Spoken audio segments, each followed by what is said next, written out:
less than 24 hours before Canada takes the ice to face the U.S. men's hockey team in an Olympic gold medal final that many predicted before the tournament started. Welcome to Toronto Sports Rush. My name's Kyle. I'm joined, of course, by Pierre McGuire. Pierre, today we are going to break down this incredible gold medal game that everyone has been waiting for, the final event of the Winter Olympiad, and this is the moment we've all been waiting for. Can't wait to get after it, Kyle. Quite frankly, this is going to be amazing. The drama is palpable. The animosity is clearly apparent. The goaltending for both sides. We saw this in a matchup last year in the playoffs when Winnipeg played St. Louis. It went to a game 7. Hellebuck eventually outdueled Binnington, but it was Hellebuck that got pulled 3 times during that playoff series. So there's a lot of ammunition going into this series for everybody involved. The Florida guys, the Tampa guys, the American guys, the Canadian guys, the depth of U.S. defense, the depth of the Canadians for. There's a lot to unpack here, a lot. And the story can be told very simply before we unpack it in a very complicated manner.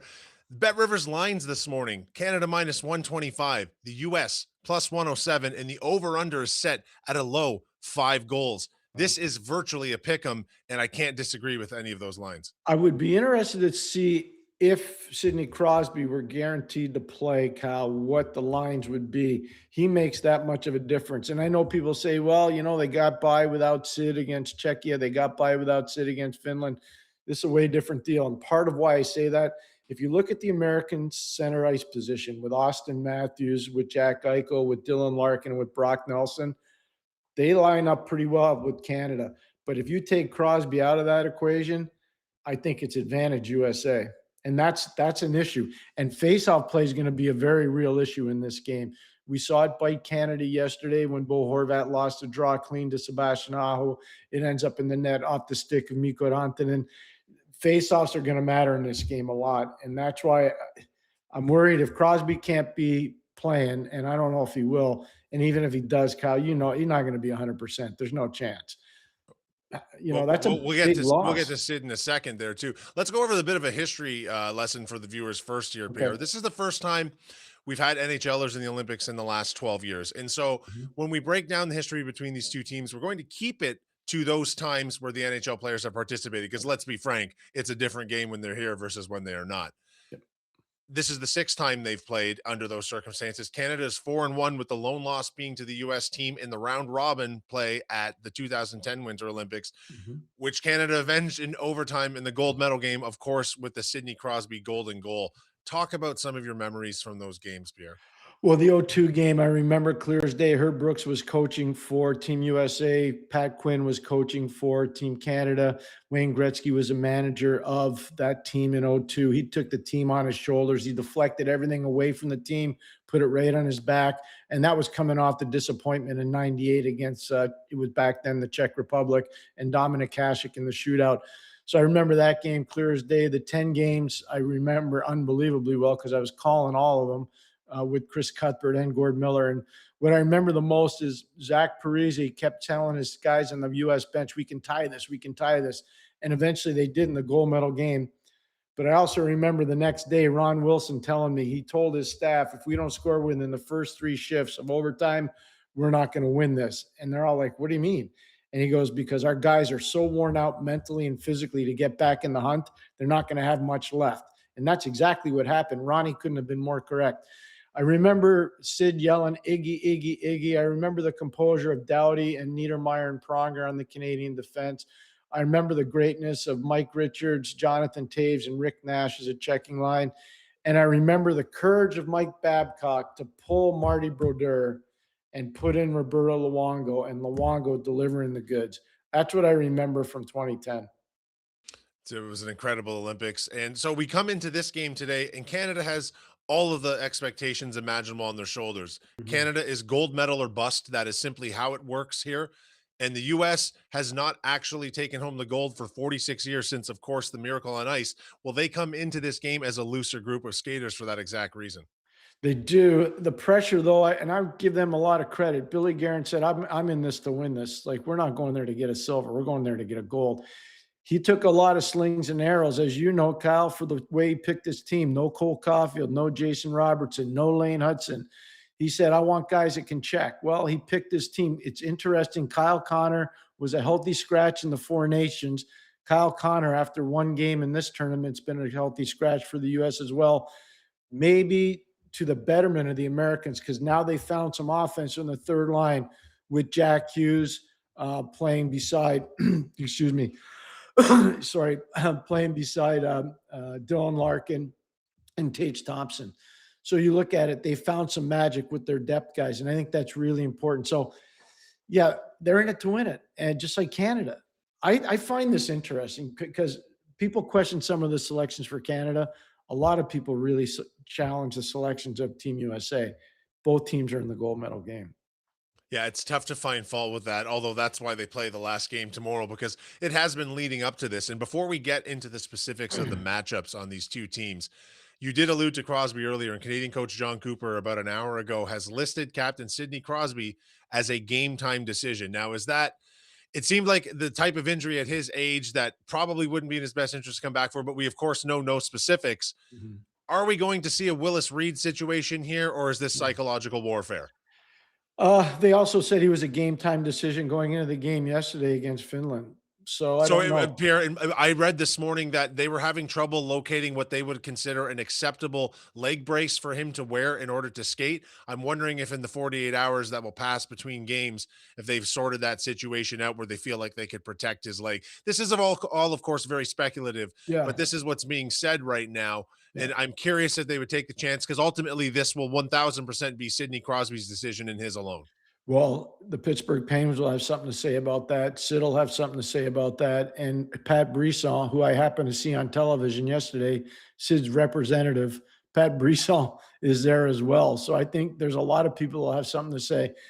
Sid's about Canada, though. I will tell you that. I'll never forget watching him try out for the 2004 World Junior team. It's like it was yesterday. He's all about Canada. He's the youngest player to ever score a goal at the World Junior for Canada, 16 years of age. He's done so much. You know, you can say whatever you want, but he bleeds, for Canada, and he cares. If there's any way he can play without doing further damage to his leg, I think he will. But I also know they told us after the first, closed practice, they would have no more closed practices. Well, they did yesterday. I also know they said it was a game time decision for Sid yesterday. Well, he didn't play. Now they're saying the same thing. Josh Morrissey was supposed to play in the game yesterday. He couldn't play. So I don't pay attention to this. I think it's like a Yeah. psych ops kind of thing to make the other team wonder who's playing, who's not playing. So we'll see. We'll see. Well, Morrissey has now been definitely ruled out for Yeah. tomorrow. And as far as Crosby goes, the type of character he is, he will not do anything to hurt this team's chances at winning. Correct. And if he feels like he's not operating at 95% or better, don't expect him to skate onto the ice. So let's get into the matchups. Let's talk first about the forwards and how they line up across these two teams. Well, I think if you look at the quick strike offensive capability, Canada wins that, especially with the super line with, obviously McKenna, or not McKenna, excuse me, I'm all over the map here, with Connor McDavid, with Nathan McKinnon and Macklin Celebrini. Those guys, that's a line that's very difficult to even try to fathom shutting it down. So Canada wins quick strike offensive capability. I think the Americans, if Crosby doesn't play, wins the battle through the middle with Eichel obviously being a dominant player, Austin Matthews, Dylan Larkin, Brock Nelson. They win that battle. I think the Americans are deeper on defense. I won't even pretend. If you look at their first tandem, just use that as an example. Quinn Hughes and Charlie McAvoy. Charlie's playing as robust and physical as I've ever seen him play. Quinn's, obviously the best defenseman, I think the best defenseman in the tournament so far. And then you look at their shutdown tandem. I mean, that shutdown tandem is so darn good. I don't know what you do with Slavin and Faber. Like, that's a hard matchup. So they'll probably get heavy minutes against a super line of Canada. And Sanderson and Werenski is probably the most underappreciated tandem in the tournament. So I think the Americans win on overall depth on the back end, but I would say quick strike offense goes to Canada, offensive depth goes to the U.S., and physicality probably goes to Canada. What about between the pipes? I mean, I think we know that obviously Connor Hellebuck's been on a generational run right now, but Binnington has lived up more to his Team Canada history than he has to his current NHL play. He doesn't have a very good team in front of him right now in the NHL, and people made note of that. But between the pipes, the Americans have the advantage here. Oh, I'd say a little bit, not a lot. And here's why. Yeah. Last year when they played in the 7-game series, Hellebuck ended up beating Binnington, but Hellebuck got pulled 3 times in that 7-game series. Game 7 was overtime in Winnipeg, and Hellebuck was able to win, but he hadn't had a lot of playoff success. Binnington's had more success in the playoffs than he ever had. Binnington, I'll never forget winning a Game 7 in 2019, in Boston. And in the first 10 minutes of that Game 7, I broadcasted with Eddie Olczyk and Doc Emmerich on NBC. I can tell you right now, if it weren't for Binnington, St. Louis wasn't winning that game. They were going to get blown out in the first 10 minutes. Binnington was amazing. I think you can say the very same thing about the Four Nations last year. The Americans, for good portions of that game, were better than the Canadians, but Binnington was phenomenal. And he's been great hey, think about some of the saves against Czechia. If he doesn't make some of those saves, Cal, I don't know if the Canadians are even playing into the finish game. They might be already eliminated. So I think people will say Hellebuck's got the goaltending advantage. I think it's a soft, and I think I might even give a little bit of an edge to Binnington. Yeah, and there's an any given Sunday thing that goes with this too. We're talking about one game here in which anyone can stand on their head and put on the best performance. There's one more area we have to talk about, because as long as there are Tkachuk brothers, Tom Wilson and Sam Bennett's of the world's on the ice, there will be some special team moments in this game, Pierre. I can't imagine we go penalty free for 60 minutes in this one. What about the special teams on these two teams? Canada's power play is really lethal, but the problem is the Americans haven't given up a power play goal the entire tournament. Their penalty killing is phenomenal. We talked about, that depth they have on defense, and it's really good. Jake Sanderson's an elite penalty killer. Werenski's an elite penalty killer. McAvoy's an elite penalty killer. Slavin's an elite penalty killer. Faber's an elite penalty killer. The only guy I say isn't is Quinn Hughes. So their defense is taken care of, number one. Number two, when they have Larkin and Brock Nelson killing penalties, that's an elite tandem up front. And then they come right back at you with Trocheck and JT Miller. Those two guys are really good on the penalty kill. So if the United States wins the special teams battle in terms of penalty kill for them versus power play for Team Canada, that's another problem for Canada. And I think that's one place where if Canada can get that going early, that helps them. But if they can't, I think it's a problem. Absolutely, Pierre. Okay. So there's a lot of interesting storylines to follow in this game too, besides the X's and O's, which we've kind of gone over here now. And one of them that's the most fascinating to me, and probably to our viewers as well, because this is in fact the Toronto Sports Rush. Austin Matthews and Mitch Marner have now completed their 2 regular season games, but they play in separate conferences. They play these middle of the season games that are kind of just the intensity levels. Now they are facing against one another in this battle that has the intensity ratcheted up to 14. What can we expect to see? Is there a storyline here between these two? Can we expect to see some one-upsmanship, or is the stakes just too high for them to care about all that nonsense? I don't even think they'll be on the ice very much against one another. And Austin plays center, and obviously Mitchell's playing as a left winger right now. I think what'll be more interesting to see is who does the United States, and they don't get last change, Canada does. Who will the United States try to play against a super line? Who will they try to play against McKinnon, against McDavid, and against Celebrini? And it's hard to really know. It really is. You just don't know. Do they play Eichel because he's so good on faceoffs, or do they play Austin Matthews because Boldy, who's his right winger, is way underappreciated defensively, and Gensel's a real good defensive forward? So if they go with Austin Matthews against that super line, they'll never be on the ice against one another. Yeah. So I think that's going to be – and then the other thing is, if Crosby doesn't play, and I personally don't think he will, but if Crosby doesn't play, who goes there? Is it Suzuki? Right. Which I think it probably will be. So then Suzuki plays with Stone and with Marner. Suzuki's not going in a matchup against Austin Matthews. That's not what the Americans will work to get either. They'll try to get Eichel out against Suzuki. So it's gonna be pretty interesting to see how this all shakes out. Okay, so you're saying they probably aren't going to fight. No, I don't think so. They're not the two I'd have pegged to get themselves thrown out of this game for a fight here at all. No, okay, let's move on. There's a whole bunch of interesting storylines in this too. Let's move in onto the American team for a second and talk about the story of the pairs of American brothers. First with the Chuck brothers, they which I think I just accidentally spit their names out of my mouth. The Chuck brothers, they really do set the tone for this team in a lot of ways, don't they? They do. You're not wrong on that. Brady does in particular. I had the pleasure of working with Brady for a season in Ottawa. And what I found out about Brady is he's super intense. He's very popular with his teammates. And when he talks, he delivers. He's not a guy that talks and doesn't deliver. When he talks, he delivers. Matthew talks a lot. Matthew doesn't have the same skating ability that Brady has. Matthew doesn't have the same size that Brady has. Matthew has better stick skills than Brady, and Matthew has maybe a little bit higher IQ. So they're different. They're different, even though people perceive them the same. They're both really important. What's been interesting is how Jack Eichel has fit in so well with both of them, because Eichel is a master when it comes to making the players around him better. And while those two guys are really good players, Jack's found a way to make them better. And I think that's what makes them really dangerous. And then, of course, we have to talk about a family now, actually, not just brothers anymore. That is absolute American Olympic royalty. The Hughes family, Jack Quinn, and of course, their mother, Ellen Weinberg Hughes. She herself was part of the American gold medal effort. So I'm going to date myself. I had Ellen in hockey camp when she was a young lady at Wow. Babson College in 1985. You know, she played on the 98 team. We had a bunch of young ladies that were at that hockey camp. 850 women a summer, young ladies would go through our camp every summer. It was pretty cool. And then to see them have the chance to play in 98 was better. Ellen Weinberg is her maiden name. Her brother was a very good defenseman at Bowdoin College. And for those that are into academia, her brother Adam is the president of Denison University in Ohio, which is an amazing school. But he was a very good hockey player at Bowdoin College in Maine. So hockey flows through the Weinberg/Hughes veins. Yeah, they're special kids. They're both, Jack's so gifted. And I think he's found a spot playing with Larkin and Thompson. Got to tell you, Kyle, that line is really effective. And if those guys can do some damage in the gold medal game, that's a problem.